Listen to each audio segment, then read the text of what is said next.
समय समय पर समाज में ऐसी बहुत सारी घटनाएं होती हैं जो हमें बाध्य कर देती हैं कि हम यह मान लें कि आत्माएं होती हैं, पुनर्जन्म होता है और आत्माओं का भी अस्तित्व होता है।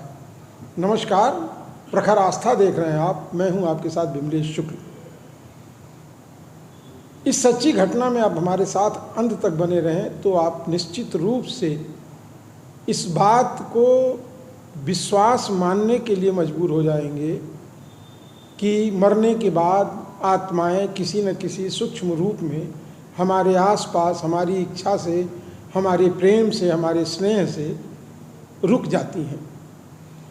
यह घटना मध्य प्रदेश की है और एकदम सत्य घटना है।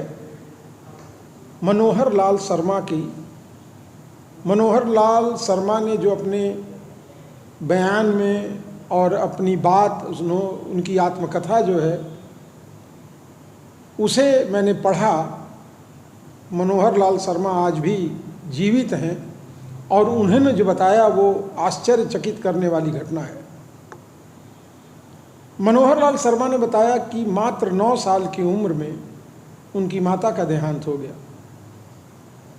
2 बहनें थीं, सबसे छोटे मनोहर लाल शर्मा थे। बड़ी बहन इनसे उम्र में करीब करीब 16 साल बड़ी थी। ऐसे में इकलौती संतान होने के नाते माता पिता का भी अपार स्नेह मनोहर लाल को मिलता रहा। माता के निधन के बाद मनोहर लाल चूँकि सबसे दुलारे बेटे थे तो उनको एक सदमा लगा, लेकिन किसी तरह से परिवार के लोगों ने उन्हें संभाला। समय आने पर बहनों की शादी भी हो गई। मनोहर लाल धीरे धीरे पढ़ने लगे। इस बीच कुछ दिनों के बाद हृदयाघात से मनोहर लाल के पिता का भी देहांत हो गया। बड़ी बहन का घर बस चुका था, छोटी बहन का भी विवाह हो चुका था, लेकिन बड़ी बहन और बहनोई से मनोहर लाल का अटूट रिश्ता था। परिवार में और चाचा चाची, दाई सारे लोग थे। मनोहर लाल मैट्रिक किसी तरह से पास किए और उनके बहन बहनोई जब प्रयास करते रहे कि आगे और पढ़ लो, तो मनोहर लाल ने अपने पैरों पर खड़ा होने का सोचा और उन्होंने शासकीय कार्य में शामिल होने का संकल्प लिया और वो एक शासकीय कर्मचारी बन गए। चूँकि नौकरी लग गई, परिवार बस गया, तो विवाह करने का भी प्रस्ताव आ गया। बहुत सारे विवाह आए, जिसमें एक प्रेमलता का परिवार भी था। प्रेमलता से मनोहर लाल का विवाह करीब करीब तय हो गया था, लेकिन किन्हीं कारणों से वो विवाह नहीं हो पाया। दूसरी लड़की से मनोहर लाल का विवाह हो गया। बड़ी सुशील, सुंदर, परिवार वाली लड़की थी। मनोहर लाल के यहाँ ब्याह करके जब आई तो मनोहर लाल ने उसका नाम, मनोहर शर्मा ने उसका नाम माया रख दिया। उसके पुराने नाम से मनोहर का कोई बहुत रिश्ता नहीं था। पति पत्नी में बड़ा अटूट प्रेम था। दोनों लोग वही 2 जिस्म एक जान वाली स्थिति में थे। धीरे धीरे परिवार आगे, दिन एक एक दिन बीतने लगे। मनोहर एक दिन सुबह सुबह ऑफिस की फाइलों की तैयारी कर रहे थे। सर्दियों का मौसम था। मनोहर ने माया से कहा कि पानी गर्म कर दो नहाने के लिए।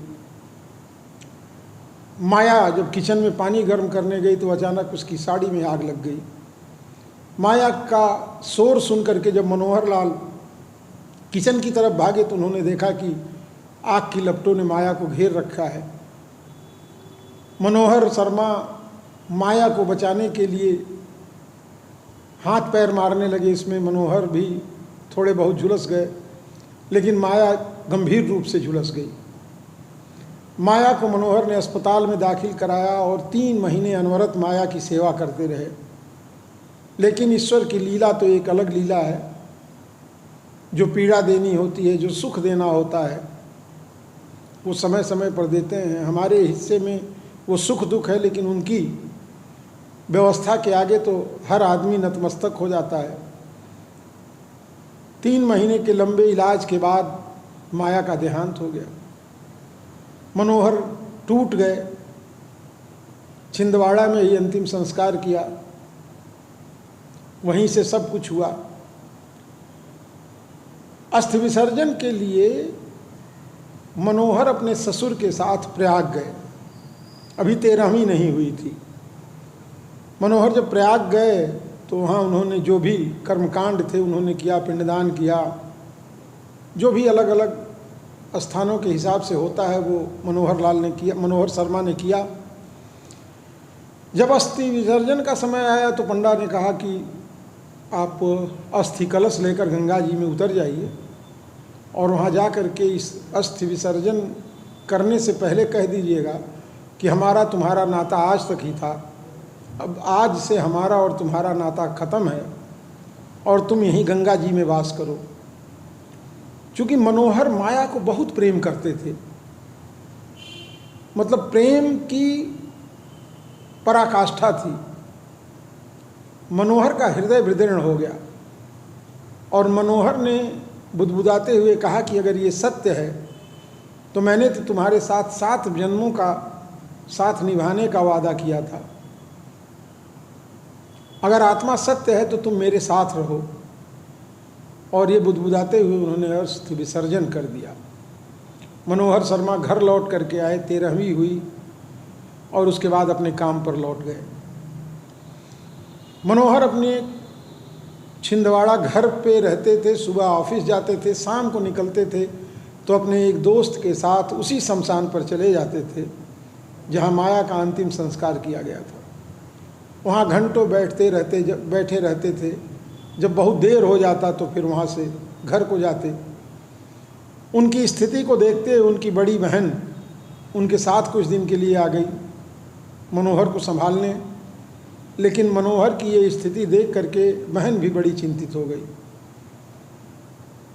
परिवार के लोगों ने, बहनोई ने, सब लोगों ने सोचा कि क्यों न मनोहर का दूसरा विवाह करा दिया जाए। तो जो पूर्व में मनोहर का प्रेमलता से विवाह तय था, वही प्रस्ताव एक बार फिर घूम करके आ गया। लोगों ने राजी खुशी प्रेमलता से मनोहर का विवाह करा दिया। मनोहर ने भी बहुत विरोध नहीं किया, उनको भी लगा कि एक सामाजिक जिम्मेदारियां हैं, इसको तो पूरा करना ही पड़ेगा, अकेला जीवन है। और माया को भी, उसके साथ भी कोई बहुत लंबा समय तो बीता नहीं था, साल भर ही बीता था करीब करीब। तो मनोहर भी तैयार हो गए और प्रेमलता से इनका दूसरा विवाह हो गया। लेकिन मनोहर अब भी शमशान घाट जाते थे और घंटों बैठते थे, लौट करके आते थे। प्रेमलता, जिसको लता कह करके मनोहर बुलाते थे, धीरे धीरे लता ने भी सहयोग किया, कोई बहुत विरोध नहीं किया। ये आना जाना इसी तरह से लगा रहा। ऑफिस से निकलकर श्मशान, श्मशान से फिर घर। ये मनोहर की दिनचर्या थी। धीरे धीरे समय बीता तो कुछ दिनों के बाद लता ने मनोहर को बताया कि मैंने देखा है कई बार कि जब आप सोए रहते हैं तो आपके सिरहाने माया दीदी आपको पंखा झला करती हैं। मनोहर ने सोचा कि ये इसका वहम होगा, ऐसा कैसे संभव है, ये कैसे हो सकता है, ये तो असंभव बात है। लेकिन जब लता ने कई बार इस तरह की बात कही तो मनोहर भी इस बात पर विश्वास करने लगे, मानने लगे। लता के शरीर में भी अलग अलग दिक्कतें आने लगीं। फिर कुलदेवी की पूजा करने के लिए छिंदवाड़ा से मनोहर नरसिंहपुर गए, अपने गांव। वहाँ जाने के बाद लता ने अपनी भी दिक्कत बताई कि किस तरह से उसको लगता है, क्या आभास होता है। कुलदेवी की पूजा के बाद जब मनोहर लता को लेके आने की बात कहे तो उनकी काका काकी ने कहा कि नहीं, तुम जाओ अभी, मैं लता को यहाँ कुछ पूजा पाठ करवाना चाहती हूँ, इसको कुछ दिक्कत होती है तो मैं सोच रही हूँ इसका समाधान हो जाए।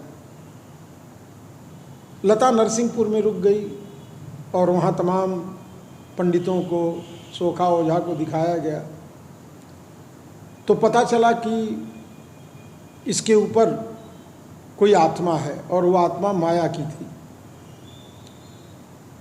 नरसिंहपुर, जबलपुर, इन सब जगहों पर दिखा करके अचानक एक दिन उसके बहनोई लता को लेकर के छिंदवाड़ा पहुँचे तो मनोहर को सारी बात बताई। और संयोग था कि उसी दिन लता के ऊपर माया की आत्मा आ गई और वो मनोहर से मुक्ति की बात कहने लगी। उसने कहा कि देखो मैं बहुत उलझी हुई हूँ, मुझे मुक्ति चाहिए, मुझे मुक्ति दिला दो। मनोहर और वहाँ अन्य लोगों ने पूछा कि ठीक है, तुम मुक्ति कैसे चाहती हो? तो माया ने बताया कि मेरे 2 कंगन हैं, मेरा पिंडदान गया में कर दो, मैं मुक्त हो जाऊंगी। मनोहर ने कहा इतना पैसा नहीं है अभी गया जाने का। उसने कहा मैं जो कंगन रखी थी, जो मेरे गहने हैं, उसमें से 1 कंगन बेच करके तुम मेरा पिंडदान जा करके गया कर दो। फिर लता के बारे में दिक्कतों को जब पूछा गया तो उसने कहा कि देखो मैं लता के ही शरीर में रहती हूँ, यदा कदा इधर उधर जाती हूँ, अक्सर मैं लता के साथ रहती हूँ। और ये बात और ये भेद अगर आज नहीं खुलता तो मैं कुछ ही महीने में लता का भी प्राण ले लेती। फिर माया लता के शरीर पर आकर के सब जब बात बताई तो मनोहर को यकीन हो गया। मनोहर उसके बाद गया जा कर के उन्होंने पिंडदान किया। पिंडदान करने के बाद जब वापस लौटे तो लता भी सामान्य स्थिति में आ गई। और इस तरह से ये मनोहर के साथ जो घटना घटी थी, ये घटना मैंने आपको अच्छा रसा बता दी। इससे ये साबित होता है कि आत्माएं शरीर को कहीं न कहीं से अगर इधर उधर भटक रही हैं तो वो परेशान करके या उसको रास्ता बना करके अपनी मुक्ति का भी प्रयास करती हैं। मनोहर और माया के अद्भुत प्रेम कहानी की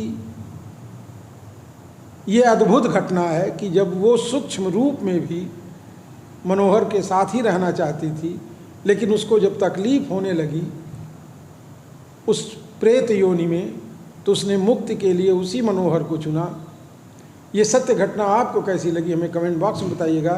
बाकी हमारे साथ जुड़े रहने के लिए आपका बहुत बहुत धन्यवाद। अगर आप हमें फेसबुक पे देख रहे हैं तो हमें हमारे चैनल को सब्सक्राइब कर लें, फॉलो करें। और यूट्यूब पे देख रहे हैं तो हमारे चैनल को सब्सक्राइब करके बेल आइकन जब दबा दें। और इस तरह की तमाम जानकारियों के लिए हमारे साथ जुड़े रहें। धन्यवाद, नमस्कार।